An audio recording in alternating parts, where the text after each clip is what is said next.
même de façon nouvelle de plus en plus la politisation de la question du handicap, notamment chez les jeunes générations de personnes handicapées. Donc juste en introduction, je voudrais vous dire que quoi qu'il arrive, et même si on perd cette bataille de l'allocation adulte handicapé comme on a pu perdre celle de la réforme sur l'accessibilité, on gagnera la guerre pour notre autonomie. Parce que c'est une question de justice. Alors, je suis chargée aujourd'hui de vous lire un texte qui n'est pas de moi ni de mon collectif Le Clé, mais d'un collectif qui s'est créé spécifiquement sur cette réforme de la déconjugalisation de l'allocation adulte handicapé. Je suis un petit peu gênée car ça se fait à la dernière minute, il est un peu long, donc je vais vraiment faire de mon mieux pour ne pas trahir le collectif qui s'appelle Le Prix de l'amour. Notre collectif, Le Prix de l'amour, a vu le jour fin mars pour le lancement du site leprixdelamour.fr. Nous sommes 5 militants handi et notre collectif n'est associé à aucune association gestionnaire. Nous habitons en province, donc nous n'avons malheureusement pas pu participer à cette manifestation en présentiel pour reprendre un terme à la mode. Aussi, nous remercions chaudement Le Clé d'avoir accepté de lire pour nous ce texte. Notre collectif a pour objectif de recueillir des témoignages des conséquences de la conjugalisation de l'AAH sur la vie de couple et familiale des bénéficiaires, afin que le 17 juin, les députés aient bien conscience des conséquences concrètes de leur vote. Depuis fin mars, nous avons reçu plus d'une centaine de témoignages. Nous souhaitions aujourd'hui vous en donner un aperçu. Pour planter le décor, nous pouvons vous parler de Timothée, qui nous fait part de son gros problème. Il est tombé amoureux. Vous allez nous dire, mais en quoi est-ce un problème à 33 ans? Timothée est dans l'impossibilité de travailler suite à un accident, est reconnu handicapé et touche la AAH, allocation à travers laquelle j'avais trouvé un statut, une manière d'exister et d'enfin relever la tête, explique-t-il. Mais s'il habite sous le même toit que sa copine, qui a un salaire de 2 000 €, il perdra son AAH et donc le peu d'indépendance qui lui reste. Voilà son problème. Il n'est pas le seul à être face à ce dilemme, loin de là. Ainsi, cette dame, ayant voulu garder l'anonymat, raconte que quand j'ai su que mon AAH serait supprimé totalement, si nous nous installions ensemble, nous avons renoncé. Nous avons fini par rompre, une rupture douloureuse et subie, et ce renoncement au couple, Sabine l'a complètement acté, tout comme Aude. Non, merci, ça va, je vais y arriver, c'est un peu dur mais ça va. Marie, elle, a fait un autre choix. Elle a décidé de vivre avec son amoureux dans la clandestinité. Mais très vite, elle se demande si son couple va y survivre. Nous nions notre couple et nous vivons dans la peur. La peur du contrôle de la CAF qui ferait voler en éclats ce frêle bonheur. Cette situation ronge peu à peu notre couple.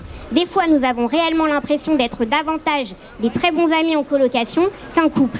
Ça grignote notre intimité, ça grignote aussi ma confiance en moi. Je me sens nulle, moins que rien, inutile. D'autres couples essaient de faire face et de résister comme ils le peuvent. Patrice confie ainsi qu'il a la désagréable sensation d'être une sorte de despote éclairé de sa femme, devant gérer tout ce qui la concerne, les achats, les produits essentiels, vêtements, savons, dentifrice, serviettes hygiéniques, et a l'impression d'être son tuteur légal, libre d'accepter ou de refuser. Et pour d'autres, c'est une véritable descente en enfer. Un monsieur nous raconte que lors de la plongée dans la précarité de leur famille, suite à la perte de l'AAH de sa femme due à la conjugalisation, ainsi qu'à un long séjour à l'hôpital, les services sociaux, les services sociaux ont placé leur fille. Alors ils ont décidé de divorcer pour que sa femme puisse récupérer la totalité de son AAH et pour que leur fille soit en garde alternée. Quelque temps plus tard, son ex-femme, qui était déjà très fragile psychologiquement, se suicidait. Une jeune femme relate quant à elle sa première vie de couple, synonyme de la perte de l'AAH, qui se révèle loin d'être un conte de fées. Des disputes, des insultes et parfois même de la violence physique. Il me met en tête que je suis incapable de gérer le logement, qu'il en fait trop, que s'il part, je ne m'en sortirai pas. Et insidieusement, il arrive à me le faire croire, la situation m'échappe. Et ces extraits sont une infime partie de ce que nous avons reçu depuis mars dernier. Il ne faut plus détourner le regard et accepter silencieusement qu'en 2021, un gouvernement et une majorité cautionnent ces situations par des arguments fallacieux. Il ne faut plus que l'État nie à toute personne handi son droit à une vie de couple sereine, bienveillante et égalitaire.